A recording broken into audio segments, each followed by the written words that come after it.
கர்த்தருடைய பரிசுத்த நாமத்திற்கு மகிமை உண்டாவதாக. இந்த அருமையான தருணத்தில் கிறிஸ்து நாமத்தினாலே உங்களை சந்திப்பதில் மிகுந்த மகிழ்ச்சி அடைகிற நாள் ஒரு காரியத்தை குறித்து தியானிக்க போகிறோம். சங்கீதம் 37:3 வாசிக்கலாமா? கர்த்தரை நம்பி நன்மை செய். இது நேற்றைய தினத்தில் தியானித்தோம். தேசத்தில் குடியிருந்து சத்தியத்தை மேய்ந்து கொள். ஆமென். இன்னைக்கு இதை தான் தியானிக்க போகிறோம். தேசத்தில் குடியிருந்து சத்தியத்தை மேய்ந்து கொள். ரெண்டு விஷயத்தை நம்ம இன்றைக்கு தியானிக்க போகிறோம். தேசத்தில் குடியிருந்து என்னம்மா, எல்லாரும் தேசத்துல தான் குடியிருக்கிறாங்க.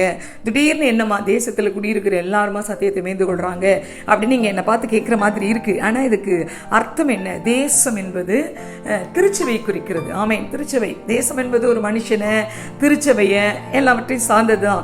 இந்த நாள்ல பாருங்க, நம்ம குடியிருக்கிற இடம் எங்க அப்படின்னு கொஞ்சம் யோசிச்சு பாருங்க. இப்ப நீங்க திருச்சபைக்கு போறீங்க அப்படின்னா அதுதான் உங்களுடைய தேசம். ஆமென். அது பரம தேசத்துக்கான ஒரு சின்ன மாடல். அதுதான் திருச்சபை பரலோகத்துக்கான ஒரு மாடல். பரலோகம் எப்படி இருக்கும் அப்படின்னு எங்க பார்க்கலாம்னா உங்க சர்ச் பார்த்தா தெரியணும். ஆமென்.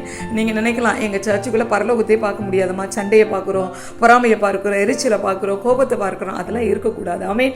அப்படி இல்லாத ஒரு திருச்சபை அப்படி யோசிச்சு பாருங்களேன். அது இல்லாம இருக்கணும். ஆவியானவர் அந்த திருச்சபையில உலாவணும். ஆவியனுடைய மகிமை காணப்படணும். ஆவியனுடைய மகிமை காணப்படுறது எப்படின்னா, ஒரு ஆராதனை வேளையில் இந்த ட்ரம் அடிக்கிறது, இல்லை மற்ற இன்ஸ்ட்ருமெண்ட் வாசிக்கும் பொழுது நல்லா கத்தி கூப்பாடு போட்டு அவங்க ஆடுறது பாடுறது, இதுதானா? அதெல்லாம் அது ஒரு வகை. அது ஒரு வகை. நான் அது இல்லைன்னு சொல்ல மாட்டேன், அது ஒரு வகை.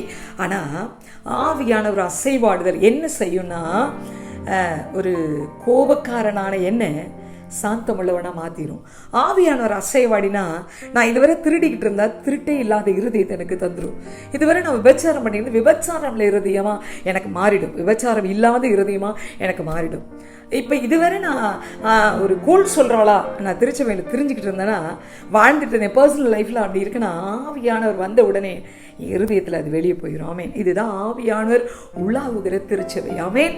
மாற்றம் வந்துடும். அவங்களிடத்துல என்ன வந்துருங்க? மாற்றம் வந்துடும். திருச்சபைக்குள்ளே இருக்கிறப்ப மட்டும் இல்லை, திருச்சபைக்கு வெளியே போனாலும் அவங்க அப்படியே வாழ்வாங்க.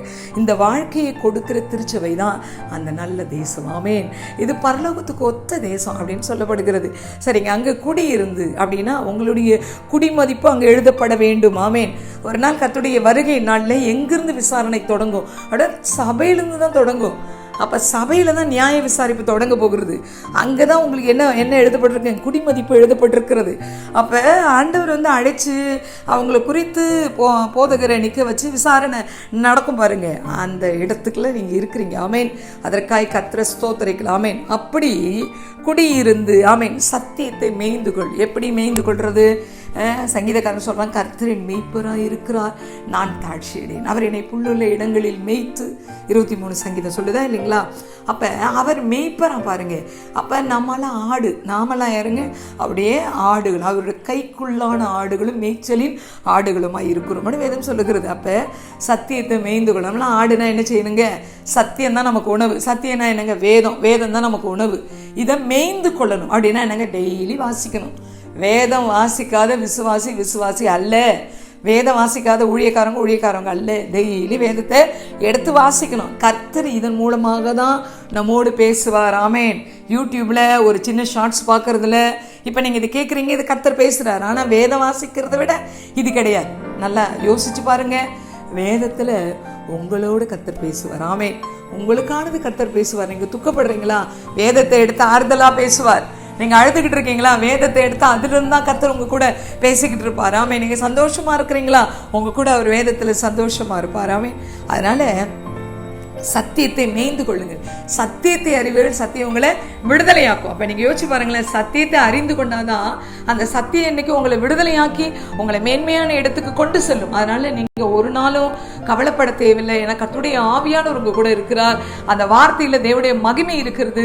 ஆண்டவர் உங்களை ஆசீர்வதிக்க விரும்புகிறார். ஆமேன். அதனால இன்றைக்கு நல்ல தேசத்தில் குடியிருந்து சத்தியத்தை மேய்ந்து கொண்டு பரம காணானுக்கு நீங்கள் சொந்தமாகணும்னு தான் கர்த்தரை எதிர்பார்க்கிறனால நல்ல வார்த்தைக்காய் நம்ம கர்த்தரை சூத்திரம் பண்ணலாமா? நன்றி ஆண்டவரே. இந்த நாளில் விசேஷ விதமாக எங்களோடு பேச இருக்கிறீங்க. எங்களுக்கு ஆண்டவரே, தேசம் என்றால் என்ன, குடியிருப்பு என்றால் என்ன, சத்தியம் என்றால் என்ன, எப்படி மேய்ந்து கொள்வதை கொடுத்துட்டு எங்களோடு பேசினதற்காக ஸ்தோத்திரம். இதை கேட்க போகிற ஒவ்வொரு பிள்ளைகளும் ஆசீர்வதிங்க. இயேசுவின் நாமத்தில் பிதாவே, ஆமென். God bless you all.